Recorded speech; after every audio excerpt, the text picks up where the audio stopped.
Time now for Inside Utah Politics with Lindsay Aerts. Well, thank you for joining us today. I am Lindsay Aerts. Let's go inside Utah politics. We begin our program in the aftermath of this week's special session. Lawmakers came back to Capitol Hill to give themselves more time to fight the legal battle over redistricting and the repeal of the controversial ban on public sector union collective bargaining. Now, joining me today to unpack all the developments, I'm joined today by two of our political analysts, State School Board member Sarah Reale and Utah Credit Union CEO Rusty Cannon. Hi, guys. Hello. Hi. Now, neither of you speak for your organizations. Correct. So just want to make that clear. These opinions are yours and yours alone. So Rusty, let me start with you because you're the Republican here. What do you make of what your party did in this special session? We pushed back filing deadlines. We made it easier to gather some signatures, and then we changed some court rules. Yeah, I mean, the general gist of that is to give more time to help manage the clock a little bit better. I think they're clearly frustrated by how this has played out, but I think that's sort of been, hashed out at this point. The question is what happens next, and I think a lot of people are wondering that. This does give them more time to, push back the filing deadline, gather signatures if they would like to, and sort this, this mess out. What do we have, about 3 months to do it now instead of 3 weeks? Yeah, and we'll see if it actually matters, right? If the Supreme Court actually makes a decision, or they get to appeal within this time. Sarah, as you watch things go down on Tuesday night, what were your main takeaways? Because I heard a lot of people just upset that we were even there. It wasn't so much the policies that were huge changes or inconvenient to voters. I mean, maybe they're confusing for some candidates, but more that just the fact that we were there. Yeah, I think I share a lot of frustration with folks about being in this mess, just like Rusty said. I think that people are tired of this. I think it's been an ongoing battle where the legislature has been frustrated with the decision of voters with Proposition 4, taken it to the courts, then frustrated with the decision of the courts. And it's getting to the point where I get to the point where I start thinking, why are you so scared of losing? What are you so afraid of? If you have great candidates, you have these maps, just run with them. But instead, they just keep fighting and fighting. And it's getting to the point where I think people are tired of it. And it'll be interesting to see how voters respond to the actions of the legislature through this process. Rusty, I want you to address some of that criticism, because one of the big complaints I heard is the lawmakers seem to be changing the rules in the middle of the game. They don't like a ruling, so they change the court rules, things like that. What's your perspective on that? Well, I think you could even come out from a different perspective where the rules have changed from where they stand. I think a lot of people are frustrated that this process, at least as it was marketed, was to make fair maps, right? Some districts where it's, R plus a little bit or D plus a little bit, and that was kind of the whole gist of it. That is not what we have. What we have now is a wildly left blue seat and 3 wildly right red seats. I don't think that's what people wanted. Yeah, Sarah, you need to speak to that too, because it's hard to see this map and not think it's trading one gerrymander for another. Why is it not? Absolutely. I mean, I think Rusty's 100% right. I think we all want fair maps, but you play stupid games, you win stupid prizes. The legislature decided that they wanted to fight this, and this is a map that the judge decided on. I think, too, it shows a lot about the power of the legislature and our legislative branch and how they're exuding their power. We've seen them slowly chip away at the executive branch's power, and now I see them taking away or trying to take away the power of the judicial branch. And I don't like that regardless of political party or what the maps look like. I like checks and balances, and I don't like seeing the legislature changing the rules to keep control of the things that they want to have control of. Okay, so to that separation of powers question, lawmakers also passed a resolution in both chambers basically condemning the Utah Supreme Court and the lower court here, saying the Supreme Court came up with a novel legal theory and then critical of the lower court's timing and all of that. With this ruling. Was that an appropriate use of the way, the legislature should take issue with the judiciary? Because we're seeing this battle play out in many ways. That's one of the tools lawmakers have in their belt. It doesn't really have any teeth, but it's a strongly worded slap on the wrist. What do you make of the resolution? Yeah, that was probably the most disappointing part of the entire special session for me. I teach political science, intro to political science, and I teach my students about checks and balances. And every day, as a Democrat in the state of Utah, I do not get things I want, right? And I don't go to the court to change it, or I don't, change the rules so I get it. I respect the court. And sometimes they make decisions I don't like. oftentimes they make decisions I don't like. But that isn't any reason to do a resolution. And I think it's really hard for me to see Judge Gibson and the criticism she's gotten and the security that she now has to have over doing her job. You might not like it, but that was the way that she interpreted it, and that was her, decision at the end. Rusty, when I talked to the Senate Majority Leader Kirk Cullimore on the night of the session, he said, you know what, the legislature has feelings about how this all went down, and this was us expressing those feelings. Yeah. I mean, this is their prerogative. It is, and it is performative, right? It's a resolution. It's only as good as the paper that it's written on. Yeah, but gives them a chance to air it out. It creates some theater for both sides. I guess getting back to the point I was making earlier, at least on a national scale, maybe I'm going down the wrong road here, but this is what this type of map will engender, because it will push people to extremes on the right and the left. If people were unsatisfied with, as far right as some would see our current members of Congress or Senate, it's going to get worse. And then from that blue, what I would call that blue donut hole in Salt Lake County, it'll go the other direction in the same magnitude. So I think the judge, obviously you hope that they just interpret the law and do what they think is right, but kind of one of the practical consequences, I think, of this map is we're going to get more of this. And there were plenty of maps before that we could have gone with, but they didn't. Yeah, to that point. I mean, yeah, the legislature surely tripped on some hurdles between 2018 and here. But they're frustrated. This was their outlet to do it. They didn't go down the road of, I'm forgetting the word, impeachment. Right. It was just, let's do something, a resolution, and we feel better afterwards. Okay, so between pushing back the filing deadlines, changing the court rules, it now, dictates that the Supreme Court has original jurisdiction when it comes to all election voting and redistricting cases. We don't go to the appellate courts. We go straight to the Supreme Court. Do either of you have consternation about any of the policies we actually passed in the session?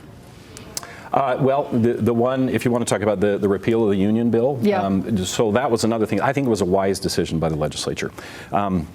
I think that political battle was lost. All credit to the unions for gathering the signatures. I think that battle was lost as soon as they did that. And I think it was a prudent decision to do it. Otherwise, that would be a noisy 12 months between now and next November about that issue, and they avoid it by just, let's go back to the drawing board. I think it was a wise decision. Sarah, I want you to weigh in on this clip from that Senate Majority Leader Kirk Cullimore, who, again, I spoke with the night of the session, and I asked him some of the criticisms I'm hearing, right, is you repeal HB 267 so you don't drive out all of these voters, the teachers, the firefighters, the unions who can really organize. They don't call it organized labor for nothing, right? I heard one senator say on the floor, you drive all those folks out. It impacts the other initiative that we have, which is the repeal of Prop 4. Here's what Senator Cullimore had to say.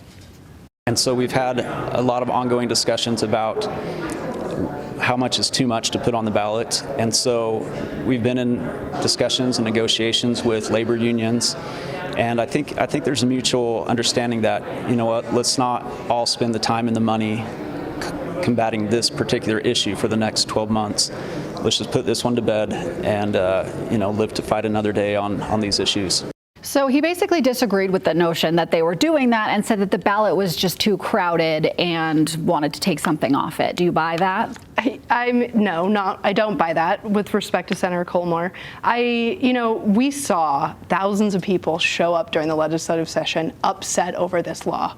And it comes down to representation to me and good governing. It's like, if you have this many people upset about this law that you're making, maybe it's not great law to pass. Maybe there are things you need to be listening to, like all of the educators and firefighters and people that showed up saying they were not okay with this law. They got grumpy and a little petty, the battle between the legislature and UEA that's been around since forever, and they passed the law. And then they saw organization, signature gathering, which, by the way, cost a lot of money and a lot of manpower to do, and now they're realizing, well, shoot, this is not going to go the way we want it on the ballot. That's a little egg in our face. We feel a little embarrassed about it. We'll just repeal it. Again, regardless of if you like unions or you don't like unions, it's just not great governing, and it's a waste of dollars, it's a waste of effort, it's a waste of airtime, and so I wish that they did more of that negotiating that Senator Cullimore is talking about while they're doing the lawmaking, rather than getting it to this point. Rusty, how do you see the union issue coming back? Maybe not this session, maybe not for another year or so, but to Sarah's point, she sees it as them taking aim at the UEA. But to the Republicans' point, they see more issues in this bill, like like, union members not getting retirement benefits from the state, right? So they see other policies in there that they believe need to happen. Yeah, I think those are all, and that was where the policy got separated from the politics. I think he can't really have it both ways. I mean, I think he can make a case. They listened to the people. They repealed it. Everybody was upset about it, so they went and repealed it. How can you be mad about that? They quote unquote listened to the people. I don't see there's a problem with that. But I think those policies. Well, they tend to do this a lot, where something makes it on the ballot and then they repeal it. Yeah, but if you don't then repeal it, then you could say, well, you're still not listening to the people. I think you have to have it one way or the other. Okay. So I think they made a good decision. Those policies you bring up are important. They lost the political battle on this, and I don't fault them for going back and reorganize, get your ducks in a row and take them piece by piece, because they bit off a lot in one bill. I do wonder, too, about this being on the ballot. If it would have been on the ballot, I think it's a game changer for a lot of folks, showing it's going to increase voter turnout with this on the ballot and the congressional race on the ballot next November. And the initiative to repeal Prop 4. Yeah, also on the ballot. And so if all those things are on the ballot, I think that you might drive voter turnout, and there might be, on a big picture, a fear with some of the Republicans of having that there and getting that voter turnout. Very good. You could have 3 on the ballot now. I mean, you have the Republicans are working on now. Yeah. You could have the 60% bill. Yes, I forgot about that one. Yeah, that'll be on there. So there'll be a total of 3 at this point, if I'm counting right. And so I think there's a valid case to why put 4 on there, because there's all kinds of cross issues where you can hurt one or the other by having too many on there. Yeah, interesting. We're going to have to leave it there. Rusty Cannon and Sarah Reale, thank you both for your insights today. We appreciate it. Of course, you can watch them on our streaming show, which is called News for Utah Plus. It's over on our ABC4 streaming app that you can download on Amazon Fire, Roku, or Apple TV. All right, still ahead here on Inside Utah Politics, Derek Kitchen joins the show in the race for Congress, how he plans to stand out in a crowded field of big names if that math holds. You're watching Inside Utah Politics with Lindsay Ahrens.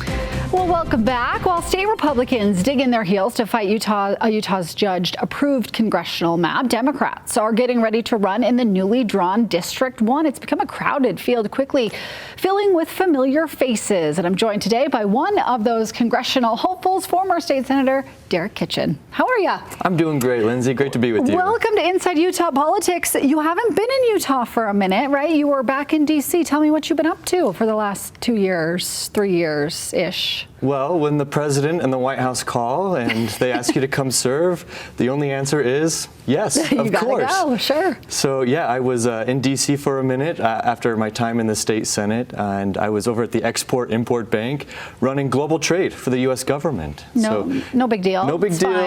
fine. We had a great time advancing America's commercial diplomacy interests all over the world, and I traveled all over the country meeting with mayors and governors and elected officials, and really the key here is to advance America's interests and make sure that small businesses in particular are competitive on the global stage. Okay, I want to dive into that a little bit more, but I want to start with, you were up at the special session on Tuesday night. We ran into each other. What did you take away from Republicans being in session and some of the policy changes? This is going to impact you because now you don't file until March instead of January. Well, Republicans are going to do what Republicans are going to do in the state of Utah, and that is always push back against voters and the will of the people. And that's certainly what we saw on Tuesday night at the Capitol. Obviously, they did more than just work on redistricting. They also repealed House Bill 267, which directly impacted our workers in the community, our public service workers, our police, our fire, our teachers. And so it was good that they actually stepped back from that. But yeah, Republicans are going to do what they're going to do, and it's up to us, the people of this state, to hold them accountable. So there was a huge protest up there, of course, and the people are watching the legislature, and it's about time that they start paying attention to what the will of the people have. What are your concerns about, the legislature push everything back now so they can buy themselves some more time to appeal? Say they appeal that to the Utah Supreme Court, and the Supreme Court says, okay, we're going to put everything on hold, just stick with the status quo. Do you keep running? Do you keep raising money? These districts we're sitting on now are hard to win in for Democrats. Well, that's true, but the voters now know what's possible here, right? And the reality is that we haven't had a seat like this in generations. Certainly in my lifetime, we haven't had a fair, competitive district quite like this. And so for Salt Lake City residents and the surrounding suburbs, it's an opportunity for us to really raise our voice and to have some strong representation in Washington on behalf of the people of Utah. And so, yes, my intention is to stay in this race, come hell or high water. No matter what the map looks like. We are running. You know, the people of Utah deserve to have a voice.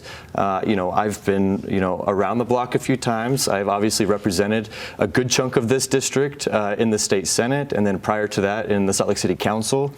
And so, given my experience, this is an opportunity to really run hard on the things that matter to the people of Utah. Okay, so this map has sort of been described, at least this current District 1, if it holds, as pretty progressive. Where do you see yourself on the spectrum of Democrats? Well, look, Lindsay, I grew up in this district. My childhood home is at the very southern end of the 1st Congressional District. My high school, West Jordan High, right in the middle. My restaurant falls right in the middle of this congressional district. And so, for me, obviously there's a number of candidates running right now, but for me, the issues really are pretty clear. It's like what matters to working families in Salt Lake County. And really, at the end of the day, it's all about cost of living, it's housing affordability, it's childcare.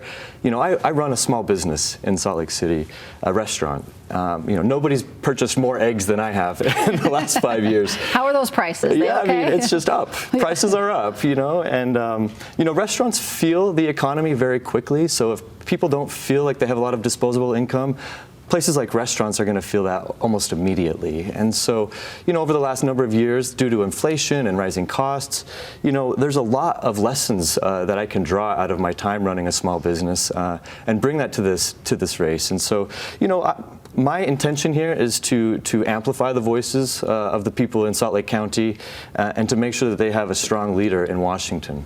So talk to me about some of your priorities. We've seen sort of Congress this year tackle the healthcare issue with these subsidies. Would you have supported, these ACA subsidies? Like, would you have shut down the government over that issue? Because at the time we were debating, the words are escaping me right now, but we were debating whether to keep the government open basically for these ACA subsidies. Is that something you would have done? Well, yeah. I mean, I would have gone toe-to-toe with power if I were in Congress during this battle. The ACA subsidies that are about to expire at the end of this month are going to increase costs on nearly 20 million Americans in the next year. So I would say the ACA subsidies are a no-brainer. In fact, we need to be doing more. I would definitely be supporting Medicare for all. I think we have to go further when it comes to affordable housing. I mean, Utah is the youngest state in the nation. Childcare is one of the biggest issues that I hear over and over and over again from voters. And so, we need to be doing more in Congress and certainly here in the state of Utah as well. But yeah, absolutely. We deserve to have a strong Democratic caucus that's not willing to compromise on the basics of survival for our community. You just mentioned childcare. What do you think government's role for childcare is? Yeah, that's a really good question. Well, I think at the end of the day, the role of government is to make sure that people have all access to opportunity to live their life and to support their family. There's a big challenge for a lot of companies in terms of attracting talent, primarily because it costs as much to put your child in daycare as it would to pay a mortgage, for example. And so it's all related to the bundle of costs that we're experiencing day in and day out. And so, my focus here primarily is on affordable housing. I'm really proud of my record on affordable housing, but the same approach can be applied to childcare, of course. Okay, let's talk about public lands really fast. Here in Utah, this is a big issue that impacts all of our delegation. We have seen our Republican delegation here really try to claw some lands from the federal government when it comes to our public lands. Do you support that? Is there any wiggle room for you, or is it a hard no that the federal government needs to manage all these lands? When you give up federal lands, when you give up these public lands, we're never going to get them back. We are staring climate change directly in the face these days. I mean, it's December right now, and it feels like it's late September, right? And so we have some real challenges when it comes to water and the environment. And so, I would not budge on public lands. I think this is something that we really need to go toe-to-toe with leadership on and make sure that the Republican delegation in Utah has a check, because just because we are dominated by Republicans in the federal office right now, we can't can't assume that they carry the message for all of Utahns on public lands. Most public land owners, most of Utahns here, are really concerned with the approach that the Republican leaders are doing right now. So you mentioned affordable housing, though. Some of the push for selling off some of these public lands is to be able to have these parcels right where they butt up against cities. They're not really being used. They're kind of dead spaces. Like, could we not have some of this land for affordable housing? But you're saying it's a hard and fast no. So. I mean, we don't need public land in order to build affordable housing. You look around, we have enough space for housing developments all over. Do we? Absolutely. We need to go up, not out. You drive around District 1 right here. You have a lot of empty parcels that are not public land, right? I think that there's an opportunity for us to really push the development community, our banking partners, and others to take action on the development of housing. Okay, give me your top 3 priorities if you were to be elected. I appreciate that question very much, Lindsay.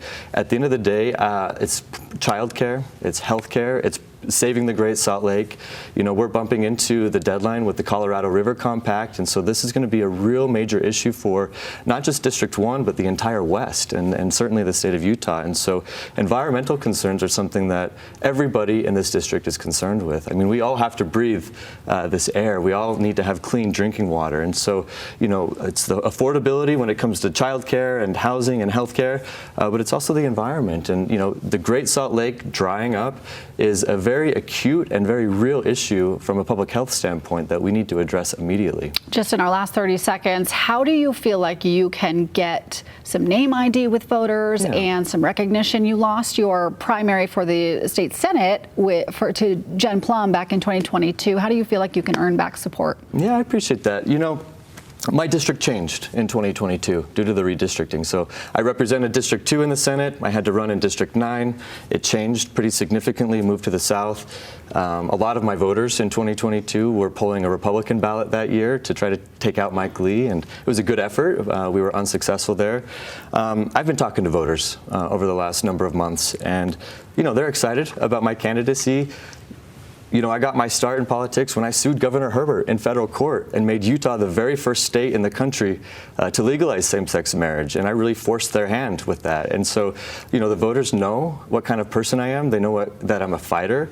I'm from this district. I grew up here, and, you know, I think it's a huge opportunity for us to send somebody to Washington that's not afraid of a fight, a righteous fight, and that will really, you know, not only just advocate and sort of speak truth to power, which is super important, but also bring results back to Utah on behalf of Democrats. Derek Kitchen running for Utah's newly formed District 1. If it holds, good luck in the campaign. Thank you very much, Lindsay. All right, appreciate you coming in today. All right, still ahead here on Inside Utah Politics, a social media ban for Australian teens is sparking conversations in Washington, why one senator believes the U.S. should follow suit.